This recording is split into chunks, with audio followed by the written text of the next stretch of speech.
dass Kreativität halt in den seltensten Fällen einfach so auf Knopfdruck da ist.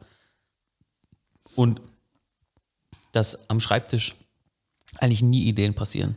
Okay? Und damit würde ich jetzt einmal einsteigen. Ja, dann fangen wir doch direkt an. 3, 2, 1. Hallo! Herzlich willkommen. Ihr habt uns schon zugehört. Ja. Ihr habt uns schon zugehört.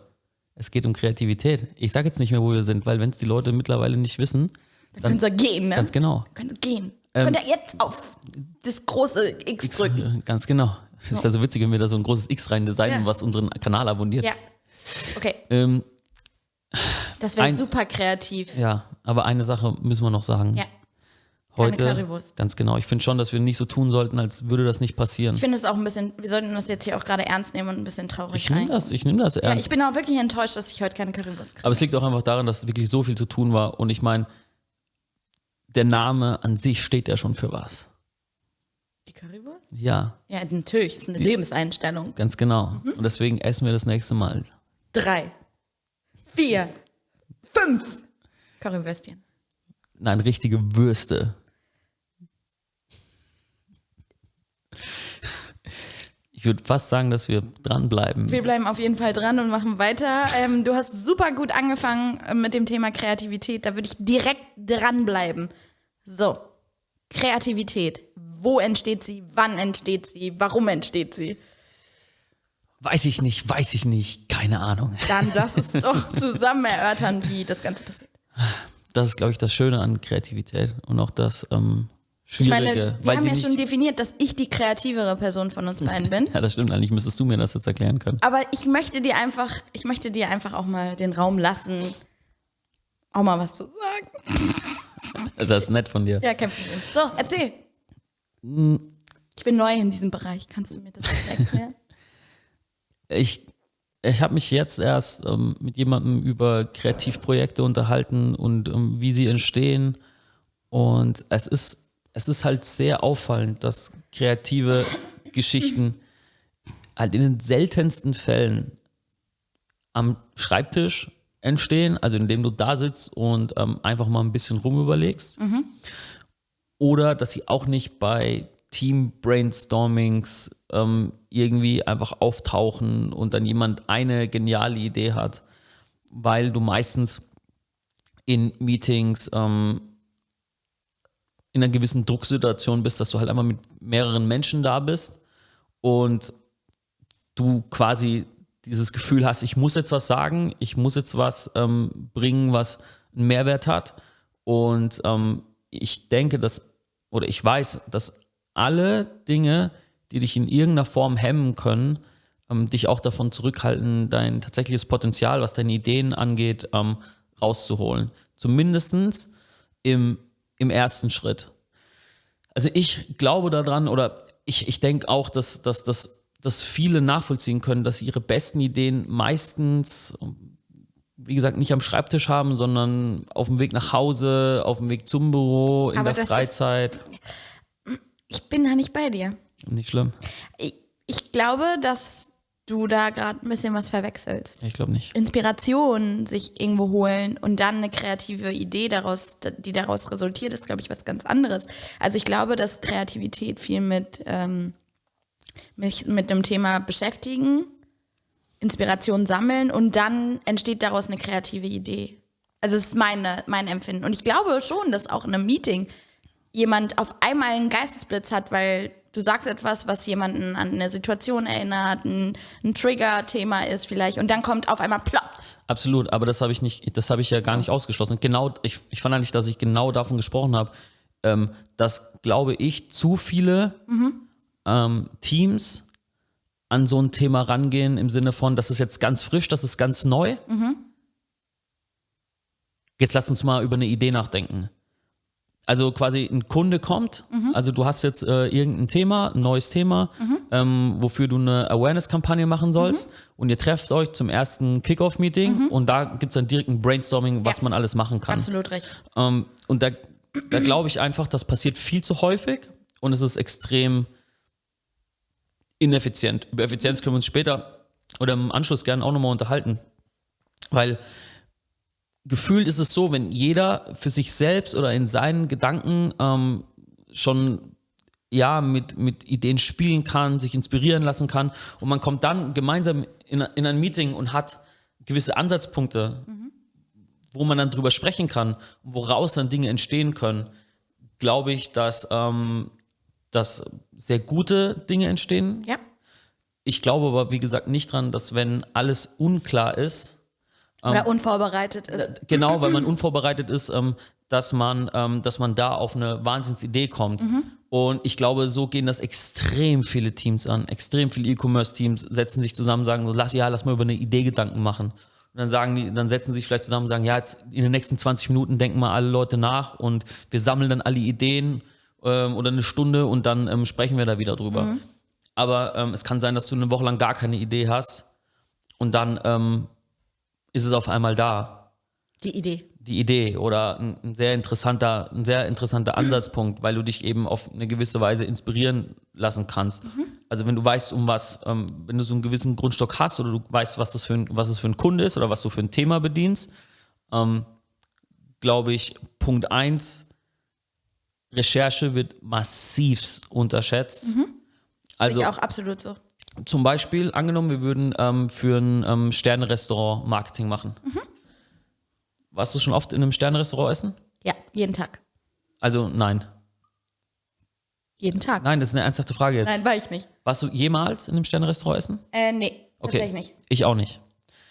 Und wenn ich aber jetzt für ein Sterne-Restaurant Marketing machen sollte, Da musst du dich damit beschäftigen. ja, beziehungsweise ich könnte alles darüber recherchieren. Im Internet, ich könnte mit Kunden telefonieren, aber nichts geht jemals über die eigene Erfahrung damit. Das heißt, ich müsste dorthin gehen, ich müsste verschiedene ausprobieren. Im besten Fall, weiß ich nicht, wenn es ein internationales Restaurant ist, fliegst du nach Paris und probierst dort, wenn du das Budget hast, ich nenne das, dass du es riechen kannst, fühlen kannst, in dem Fall schmecken kannst, und es verstehen kannst. Ich meine, das ist genauso wie wenn dir jemand was über Los Angeles erzählen möchte oder über den Times Square oder was auch immer, aber selbst noch nie da war, sondern es nur von Bildern kennt. Klar kennt er das theoretisch, aber kennt nicht das Gefühl, er kennt nicht den Geruch. Das ist genau das Gleiche, wie wenn du noch nie einen echten Tannenbaum zu Hause hattest. An Weihnachten. Du weißt doch, wenn ich darüber spreche, okay, bei dir weiß ich jetzt nicht, ob ihr zu Hause einen Weihnachtsbaum hattet. Doch, immer. Sehr schön. Also ich weiß, wie ein Tannenbaum riecht. Ja, aber hast du, als ich das jetzt gesagt hatte, Habe ich den Duft von Tannenbaum in meiner Nase gehabt. Oder? Das heißt, du kannst relaten dazu. Ja. Und gibt ja viele, die das nicht können. Also die gewisse Situationen oder gewisse Produkte noch nie ausprobiert haben. Ich auch. Und daher gar keine Meinung bilden kann. Das bedeutet, kann jeder eine coole, kreative Idee haben, 100%ig. Aber dass diese Idee tatsächlich funktioniert, musst du das Produkt wirklich kennen, also wirklich, wirklich kennen. Und du musst die Kunden verstehen können. Und im besten Fall bist du quasi selber ein Kunde und kannst daher dich viel besser mit der Thematik auseinandersetzen und kannst dann dementsprechend eben detailliert arbeiten, was auch viel zu kurz kommt, auf Details achten. Kleine Dinge machen gerade bei kreativer Arbeit oftmals einen riesen Unterschied aus. Und da zum Beispiel ist es dann auch so, dass in vielen Teams einer recherchiert. Ja, aber ich meine, es arbeitet ja nicht nur einer an dem Team. Richtig. Hast du also einen Texter, hast du einen Arter, hast du 2 Arter, da musst du die alle zum Beispiel in so ein Restaurant schicken. Die müssen diese Experience alle haben. Ansonsten ist es immer Hörensagen und du wirst niemals in der Lage sein, das eben wirklich gut umsetzen zu können. Weil theoretisch weißt du alles, praktisch weißt du nichts. Ist schon mal der erste große Stein, den du wegrollen musst. Und viele würden dann sagen, ja, das ist aber viel zu teuer oder ist ineffizient, gerade mit den ganzen Controllern und den CFOs. Verstehe ich, ist aber nur total egal, weil wenn du nämlich die Kampagne shootest und die funktioniert nicht und die funktioniert deswegen nicht, weil die Leute einfach nicht die Experience haben, die es braucht, um das tatsächlich gut verkaufen zu können. Bin ich voll bei dir. Hast du noch mehr Budget in den Sand gesetzt. Und das ist aber halt auch das wieder mit, das spürst du halt nicht direkt, wiederum das andere spürst du halt direkt, wenn du Leute irgendwo hinschickst, kostet das Geld. wenige Menschen wollen wirklich Geld ausgeben. Richtig. Aber es gehört halt nun mal dazu. Also das ist Punkt 1, Recherche, und zwar nicht nur so eine billige Internetrecherche, sondern wirklich diese Experience für das Produkt in jeglicher Hinsicht auskosten. Also ob ich jetzt ein eigenes E-Commerce-Unternehmen habe oder eben eine Agentur bin, das, was ihr tut, müsst ihr in- und auswendig verstehen. Und auch eure Zielgruppe dementsprechend in- und auswendig nachvollziehen können. Erst dann könnt ihr eine Geschichte erzählen. Was übrigens bei einer Kreatividee oder bei einer Brand-Awareness-Kampagne mit das Wichtigste ist. Ihr braucht eine Storyline, ansonsten werdet ihr einfach nur ganz nett aussehen. Aber wenn ihr keinen roten Faden habt durch eure Geschichte, und letztendlich machen wir nichts anderes im Internet, wir erzählen Geschichten, ob das jetzt bei Social Media ist oder woanders, bei YouTube, da hat sich eigentlich nicht viel geändert. Wir Menschen suchen nach Geschichten und nach Emotionen. Also das ist definitiv Punkt 1. Dann eben dieses Wissen, okay, Ideen müssen nicht immer am Schreibtisch passieren oder werden in der Regel nicht am Schreibtisch passieren.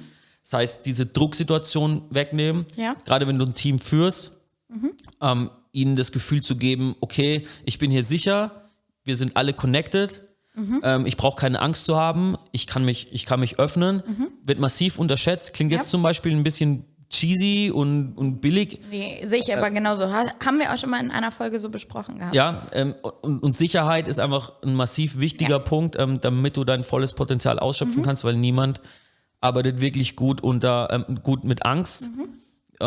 Selbst wenn alle zusammenhalten, klar kannst du viele Sachen wegarbeiten, aber du wirst einfach niemals diesen genialen Output haben, weil wenn du Angst hast, bist du einfach nur im Überlebensmodus und du arbeitest einfach nur weg und nur weg und nur weg und du hoffst einfach, dass du irgendwie überlebst. Ja. Das heißt, du hast diesen wichtigen Freiraum gar nicht.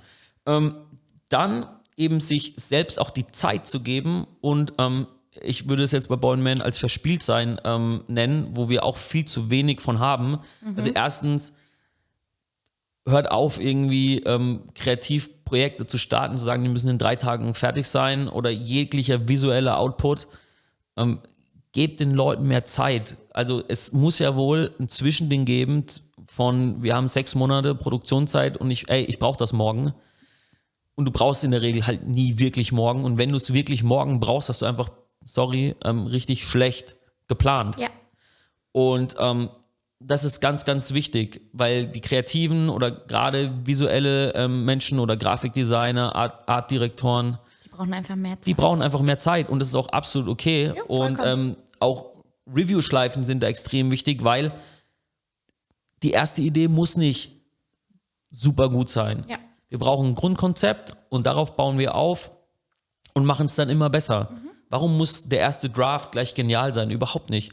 Dinge müssen wachsen, Dinge müssen sich ändern. Das ist ganz normal, auch wenn wir natürlich immer Angst vor Veränderungen haben. Gehört aber dazu, ist ganz, ganz wichtig. Also mehr Zeit lassen und ich sag mal, eine Arbeitsatmosphäre des Experimentierens zulassen. Das sagen ja auch Firmen wie Amazon, Netflix, Facebook, die jetzt erstmal Techie First sind oder Tech First. Jetzt keine Kreativagentur oder kein Animationsstudio, aber eben die Amerikaner würden playful sagen oder experimentierfreudig zu sein, ist das Wichtigste, um zu innovieren, weil wir hatten auch mal eine ganz, ganz lange Zeit einfach nur abgearbeitet, weil wir aus diesem Strudel nicht rausgekommen sind und sich das zurückzuholen und sich auch zu überlegen, für was wir stehen. Also quasi Herausforderungen im digitalen Bereich mit Kreativität lösen und Content zu erschaffen, der was bedeutet, ist das A und O und für nichts anderes werden wir bezahlt. Das heißt, die Menschen bezahlen uns hierfür und nicht einfach nur wie ein Roboter Output zu generieren. Und wenn wir die Quantität liefern, die es braucht, aber mit der nötigen Qualität, ist jedes Marketing-Team eigentlich extrem stark aufgestellt. Nur entweder achten sie zu arg auf die Qualität und alles dauert dann wiederum zu lang. Oder wie in den meisten Fällen, ihnen ist die Qualität nicht so wichtig und sie schießen nur noch Quantität raus. Und sind dann natürlich sehr Gary V. influenced. Was richtig ist, Quantität ist sehr, sehr wichtig, aber du darfst die Qualität eben auch nicht vergessen. Okay. Und mein Geheimtipp, der auch viel zu selten wirklich gut angewandt wird, Jetzt bin ich gespannt. weil er seltenst mit Kreativität im Einklang steht Und was, glaube ich, auch nicht so viele, wo nicht so viele drüber sprechen, du brauchst unbedingt standardisierte Prozesse wie Handover und wer hat welche Rolle, aber das muss ganz, ganz klar strukturiert sein, damit du, wenn du eben nicht in diesen, wenn diese Prozesse klar geordnet sind, dass du die restliche Zeit dafür nutzen kannst, mit deiner Kreativität, mit verrückten Ideen, mit Out-of-the-Box-Denken, mal ganz andere Sachen probieren. Das ist nur möglich, wenn der andere organisatorische und administrative Part reibungslos abläuft. Dass du nicht 1000 Leute fragen musst, ey, wo finde ich das jetzt in Asana? Ja. Wo muss ich das uploaden? Wer ist dafür zuständig? Das sind Herausforderungen, die jede Firma hat, inklusive wir.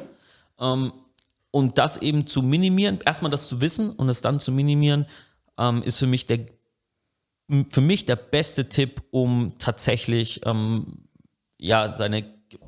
die Schatztruhe zur Kreativität zu öffnen, um sich einfach diesen Raum zu schaffen, um besondere Dinge zu produzieren. Okay. Ja. Wow. So viel, also das wären meine 120 Punkte zur Kreativität. Dann werden wir damit mal morgen anfangen. Ach nee, morgen ist ja Samstag. Dann werden wir damit Montag anfangen. Damit werden wir Montag weitermachen. Ach so. Ja, aber ich habe es vorhin aufgegriffen, ne? Effizienz und Produktivität. Wir haben heute in einem Meeting schon drüber gesprochen. Also ist jetzt kein neues Thema gewesen. Aber war nochmal schön, das jetzt aufgeschlüsselt zu hören. Ja, vielleicht können wir die Punkte auch nochmal im Video zeigen. Wow, als Zusammenfassung. Ja. Geil. Sowas gefällt dir gut, Mir ne? gefällt sowas richtig gut. Ich wollte auch eben Trommelwirbel machen, als du den exklusiven Tipp gegeben hast. Ah, okay. Aber also ich glaube, hier auf dem Podcast. Ja, aber vielleicht sollte ich Software die Knöpfe drücken. Ja. Du machst es ja anscheinend nicht.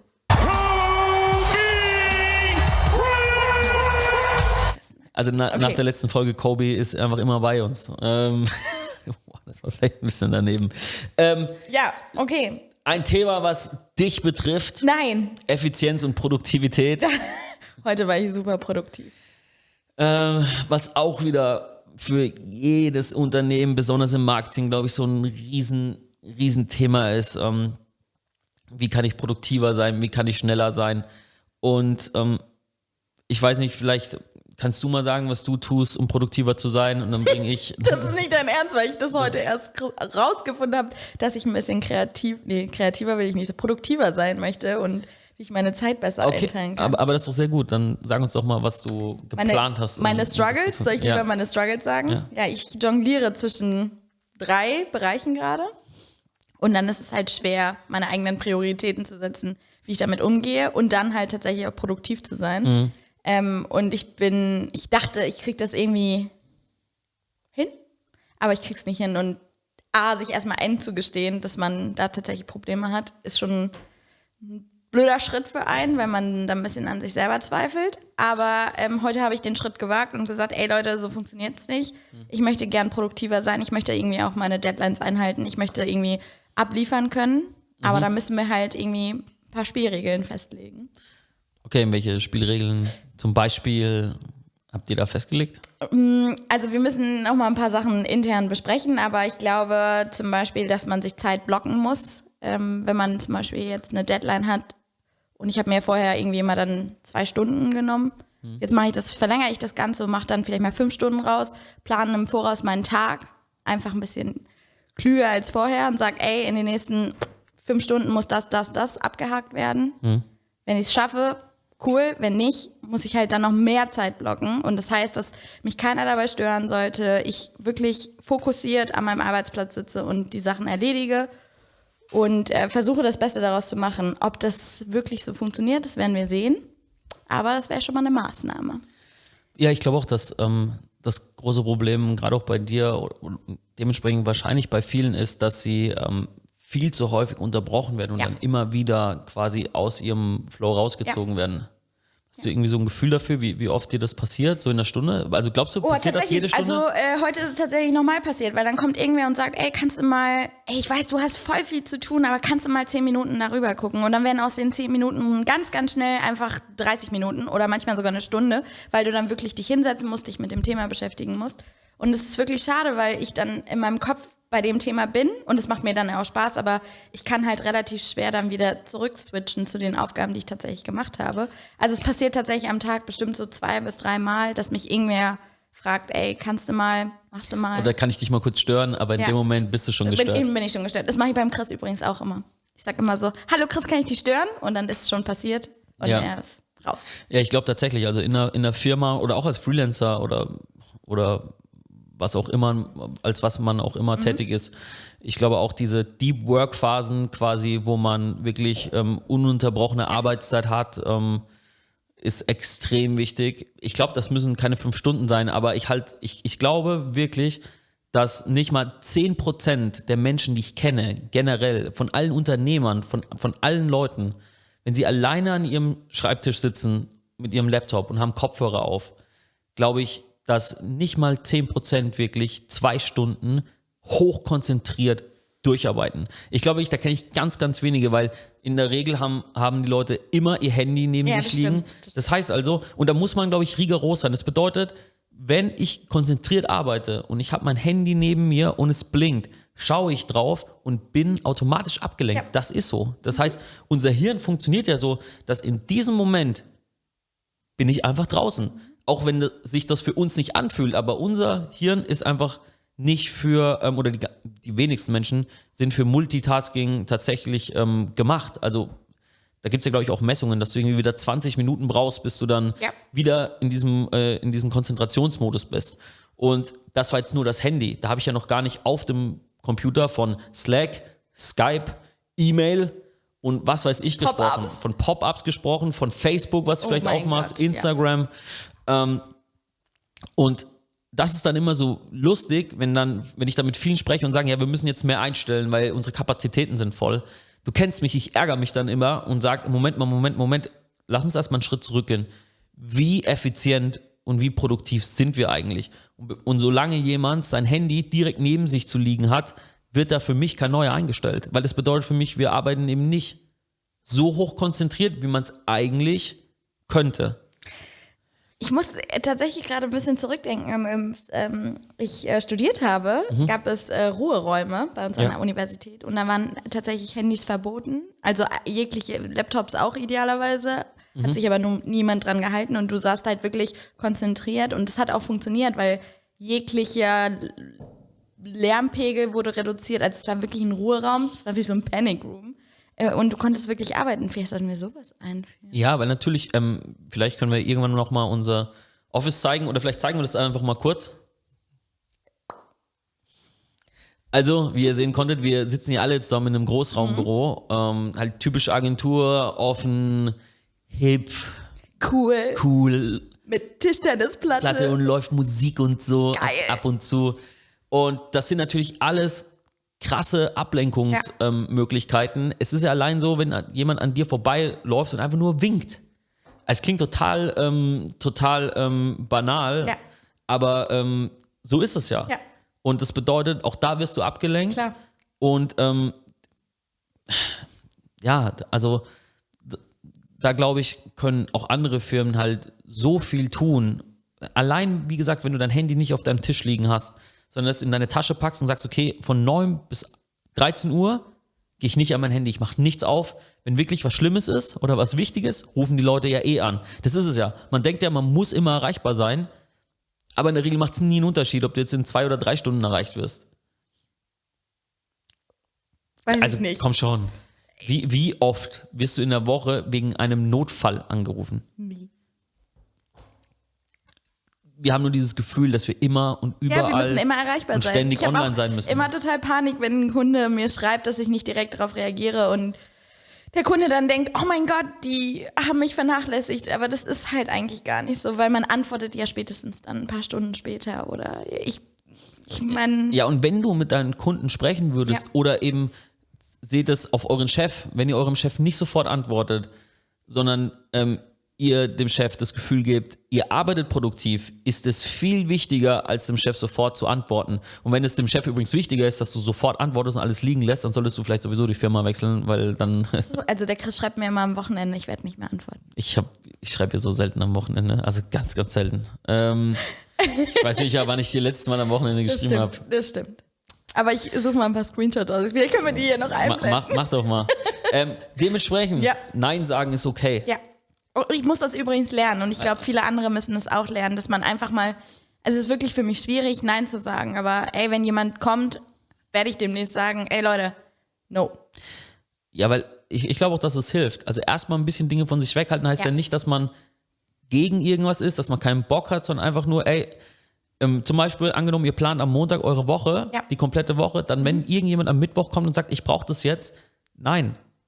Und dann lieber mit dem Manager oder mit dem Geschäftsführer oder mit wem auch immer, für den es eben wichtig ist, das direkt zu klären, um zu sagen, ey, das ist jetzt am Mittwoch gekommen, das ist okay, aber unsere Sprint, also unsere Planungswoche geht vom Montag bis Freitag.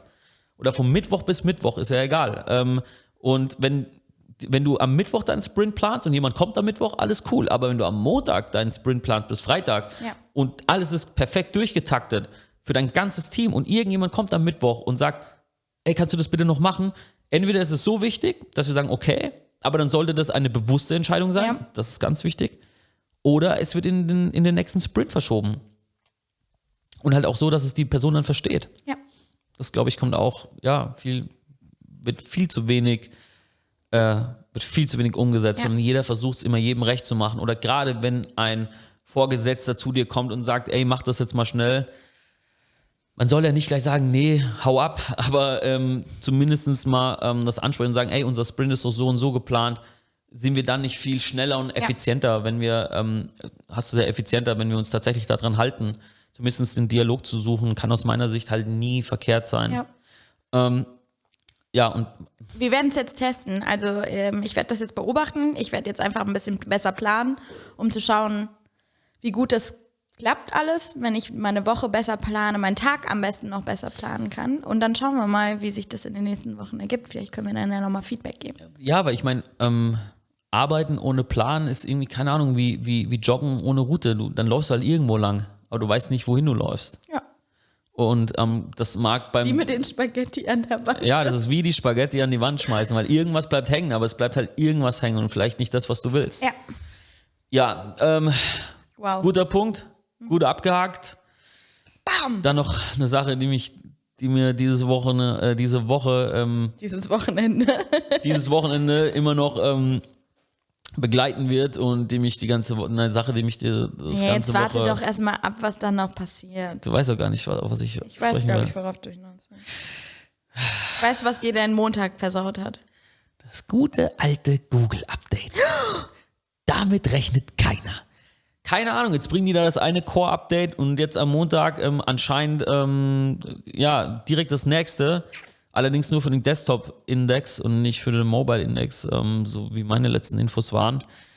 Kann sich ja noch ändern. Wissen wir ja Und ich hatte schon wieder gerade mit dem SEO-Department, du warst ja auch dabei und auch mit Kunden und mit anderen Agenturen wieder so viele Gespräche also das ist immer so, was kann man da machen? Ja nix. Ich meine...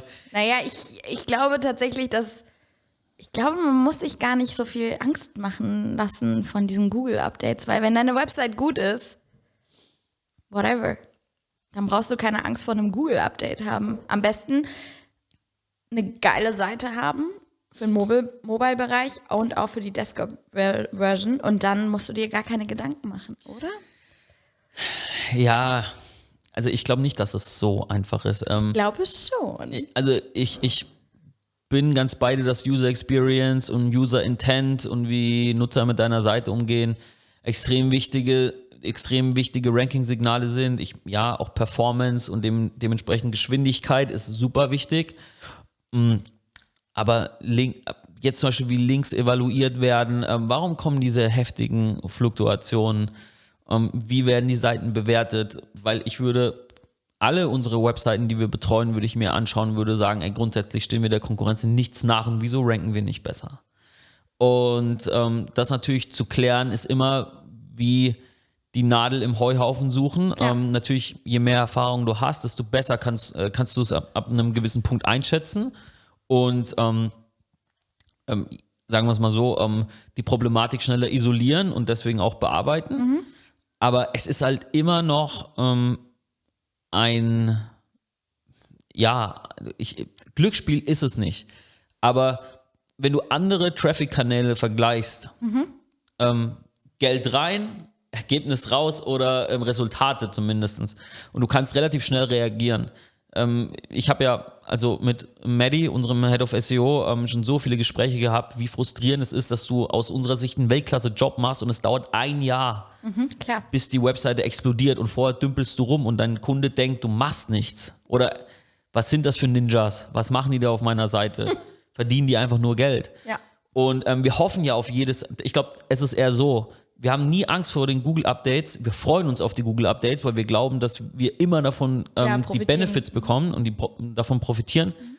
Umso frustrierender ist es dann, wenn es genau andersrum ist. Klar. Und du stehst dann da und denkst dir, ein halbes Jahr Aufwärtstrend, mehr Umsatz und jetzt stehen wir schon wieder da, wo wir von einem Dreivierteljahr waren. Ich meine, das ist ja wirklich sehr, sehr selten bei uns. Also jetzt mal ohne Flachs. Wir können ja vielleicht noch mal ein paar SEO-Kunden von uns in die Beschreibung packen, dass wir nachweislich da sehr gute Erfolge haben, aber natürlich hast du keine 100%-Quote und dementsprechend frustrierend ist es dann, wenn du dann denkst, Kunde A, beim nächsten Update geht er durch die Decke und dann ist es erst so, weil das erste Core-Update kommt, du stehst klatschend da und sagst, wir haben es schon immer gesagt, jetzt schaust du dir an, wie es abgeht und 2 Wochen später kriegst du eine ins Gesicht. Bist wieder da, wo du vorher angefangen hast. Dann, bei den Song gezogen. Ja, wirklich. Also, es ist so wie, ich glaube, es ist ungefähr so, wenn du eine 5-Sterne, sagen wir doch, so ein 5-Sterne-Hotel auf den Malediven oder so eine Privatinsel gewinnst und dann stehst du am Flughafen und dann wird dein Flug abgesagt und dadurch verfällt dein Urlaub. Okay. Also, du freust dich schon, du bist schon auf dem Weg, du hast schon. Oder noch viel schlimmer, du kommst an auf den Malediven. Und dann ist auf einmal schlechtes Wetter. Ja, nee, oder du wirst evakuiert wegen einer Taifunwarnung oder so ein Scheiß. Ja, dann bist du schon da, du machst schon die Tür auf von deinem... So fühlt sich das an, wenn Google ein neues Update. So fühlt sich das an. Du kommst an, du gehst quasi in dein privates Strandhaus, du holst dir das erste Bier raus oder deinen Wein oder was auch immer, legst dich in die Hängematte und siehst dann schon so hin, oh verdammt, da hinten kommt ja schon ein Gewitter. Und dann wirst du auf einmal evakuiert. Ja. Und du denkst dir noch, oh, das passt schon. aber dann bekommst du halt einen Anruf und dann wird dir gesagt, aus die Maus. Aus die Maus. Jetzt geht's wieder zurück. Nach Deutschland mit 5 Grad. Ja, so ungefähr fühlt sich das an für dich, wenn Google das. Wenn also ein Google-Update kommt und ich steige quasi erst in den Flieger. Und ich bin natürlich dann noch immer heiß drauf, dem Kunden so zu schreiben, zu sagen, ich hab's dir immer gesagt, ich hab an uns geglaubt und jetzt glaubst du auch an uns. Und der Kunde sagt erst noch, ich hab auch immer an euch geglaubt. Und 2 Wochen später sagt er, ich hab's gewusst. Ich hab's gewusst, da funktioniert gar nichts. Nein, aber dann eben diesen Punkt, dass es halt, dass du halt nochmal einen Rückschlag bekommst, obwohl du so hart daran gearbeitet hast. Aber ich glaube, dass es tatsächlich auch ein Motivationsschub ist, oder? Also ich finde, man sollte das auch als Motivation sehen, wenn es dann halt gerade ein bisschen kriselt. Und, Klar, es gibt dir auch, natürlich, sowas gibt dir auch immer so ein bisschen Feuer, um Dinge rauszufinden. Ich habe das ja schon immer gesagt, wirklich talentierte Leute definieren sich über die Herausforderungen, die sie lösen, über die Probleme, die sie lösen. Das heißt, ein Weltklasse-Team wird jetzt in der Lage sein, zu verstehen, das Problem zu isolieren und eine Lösung dafür zu finden, um dann beim nächsten Google-Update oder im besten Fall schon früher eben noch heftiger zu wachsen. Aber du brauchst dafür natürlich die Kunden, die sich das erstens leisten können. Ja, stimmt. Und zweitens, die Geduld und das Verständnis haben. Und davon gibt es halt viel, viel weniger. Der Hund ist an der Tür. Das ist richtig witzig. Okay, ja, weitermachen, sorry. Vielleicht können wir den Hund jetzt auch mal ganz kurz zeigen, wenn wir schon so viele Dinge zeigen. Lima. Nima? Nicht Lima.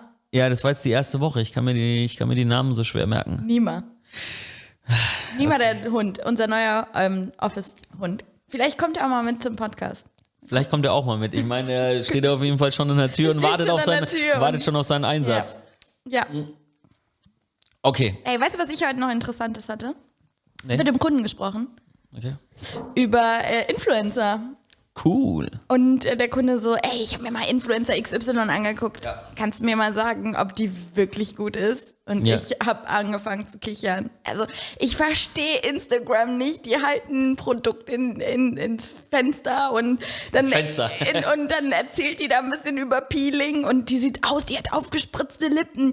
Das kann doch nicht funktionieren. Und ich so, das funktioniert. Doch, das funktioniert. Also ich verstehe soziale Medien nicht. Das ist, also vor allem, die hat eine Zielgruppe, das sind nur Teenies. Nein, hat sie nicht. Aber okay, kann ich verstehen. Ja, es ist... Mein Vater versteht Instagram immer noch nicht. Ich glaube, viel zu viele Marken sehen einfach Social Media immer noch nach so einer Sache, die einfach ausgelegt ist für Teenager, obwohl sie ja selbst auf Facebook und mittlerweile schon Instagram Aber sind. Die sind halt auch sehr spät zu Facebook gekommen, ne? Und wie gesagt, diese Entwicklungsstufen, jedes Social Network macht das mit. Ja. Jetzt, was für Teenies ist TikTok, weil das sind die 18-Jährigen oder die 13- bis 18-Jährigen und dann maximal noch die 18- bis 24-Jährigen. Genau, und dann, wenn sich das weiterentwickeln sollten, dann kommen sie alle zu TikTok. Ja, dann sind Leute wie ich da, die auf einmal eben zwischen 28 und 35 sind. Und dann werden wiederum dann, wenn sich das so lange hält, so wie das auch bei Instagram der Fall war, jetzt weiß ich gar nicht, bald vielleicht auch schon über 10 Jahre bald, ne? 2012 oder so, glaube ich, 2011. Und auch da wird diese Entwicklung eben gleich sein. Aber das Problem ist, obwohl diese Leute ja dann auf Facebook und auf Instagram sind, ist das irgendwie im Vergleich zu anderen Dingen, finde ich, ist Social Media immer noch sowas, was laufend so dargestellt wird, als ist das nur was für Kids. Ja. Und als würde man da kein Geld verdienen und als wäre das nicht ernst zu nehmen. SEO, AdWords nehmen alle ernst. Ja, das ist witzig. Die nehmen alle extrem ernst und Influencer, also gerade der deutsche Mittelstand und gerade eben auch ein bisschen ältere Unternehmen, die so in dieser Google AdWords-Zeit groß geworden sind.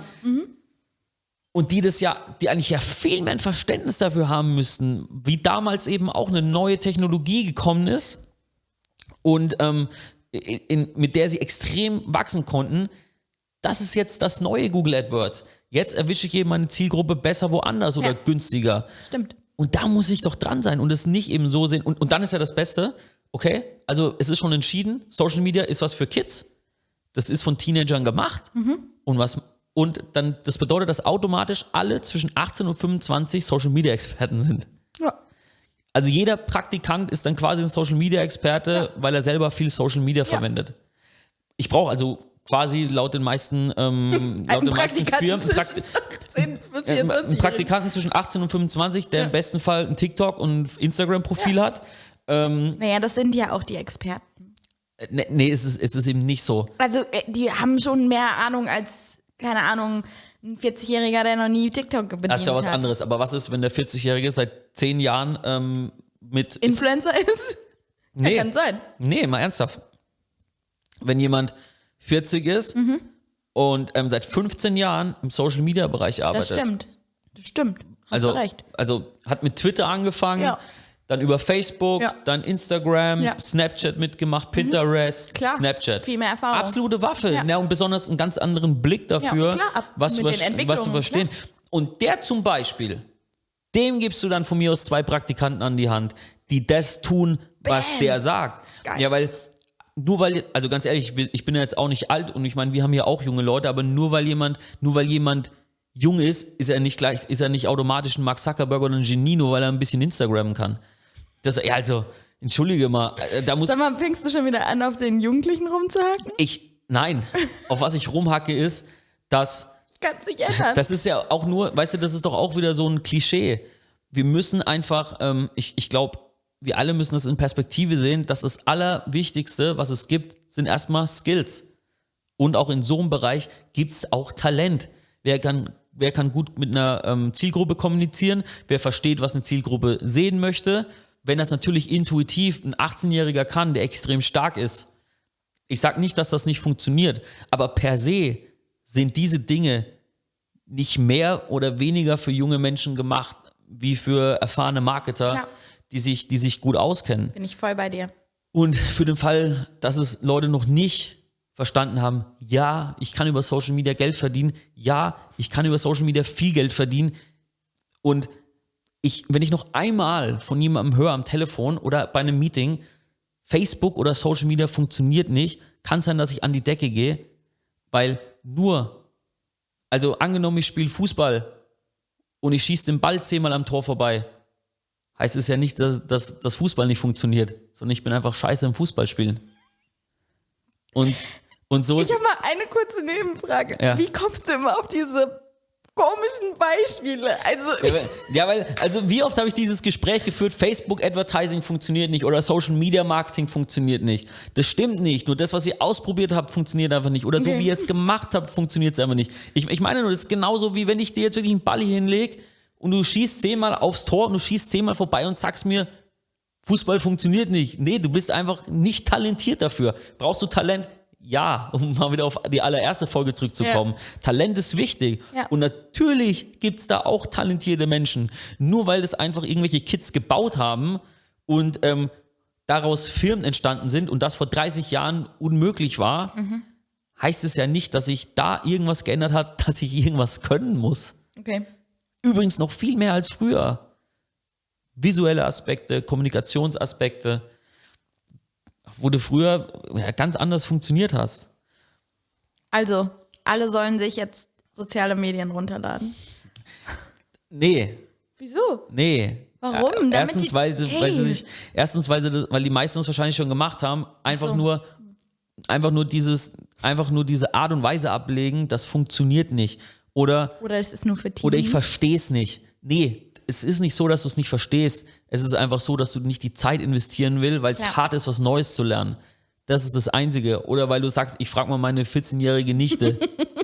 Die erklärt mir jetzt, wie das geht. Nein, Mann, lad dir das selber runter. Investier da jede Woche 10 Stunden und versteh das. Ja. Ich weiß, dass es schwer ist. Ich weiß, dass es einfacher ist, die Dinge zu machen, die man schon 1000-mal gemacht hat. Aber die Dinge, die dich groß gemacht haben, sind nicht die Dinge, die dich noch größer machen und dich dahin bringen, wo du hin möchtest. Und du dich übrigens fragst, wieso funktioniert es nicht mehr so wie früher? Weil es 2020. Okay. Ist so. Wow. So, wie viele Minuten? Ich glaube, wir sind schon wieder maximal drüber. Ich hätte eigentlich noch ein Thema Meetings, aber weißt du was? Ich glaube, das nehmen wir mit ins nächste Mal. Ja! Yay, Leute, ich gehe nach Hause. Wieso freust du dich? Glaubst du das eigentlich, dass es die Einstellung? Das ist die Impression, die wir den Menschen rüberbringen Also sollten? ich bin heute ein bisschen enttäuscht. Keine Currywurst. Dann hier keine Currywurst. Okay, Moment. Aber eine Sache hatten wir dabei. Der ist immer dabei. Also ich würde sagen, wir verschieben das Thema auf nächstes Mal. Weil wir müssen uns das auch mal ein bisschen aussparen. Ansonsten gehen uns vielleicht die Themen aus. Richtig. Aber das halte ich für unwahrscheinlich, denn uns gehen nie die Themen aus. Aber vielleicht hat ja jemand mal ein cooles Thema für uns. Vielleicht. Schreibt uns, Wenn ihr Fragen textet habt. uns. Ja. Wir erörtern das gerne mit euch zusammen. Würde mich sehr freuen. Und für alle, die noch ein super Valentinstagsgeschenk suchen, für ihren Freund vielleicht. Achso, und falls jemand was für seine Freundin sucht. Der 4am Warte mal, Club. der Valentinstag ist schon vorbei. Ach ja, stimmt. Der ist heute. Du bist ja doof. Heute ist hast ein bisschen verpennt, ne? Ist heute echt der 14. Ja, und ich hoffe, du hast deiner Freundin was gekauft. Welche Freundin? Also dann. In diesem Sinne, lieben Gruß an Denise. Ich wünsche euch ein schönes Wochenende. Schönes Wochenende. Tschüss. Tschüss.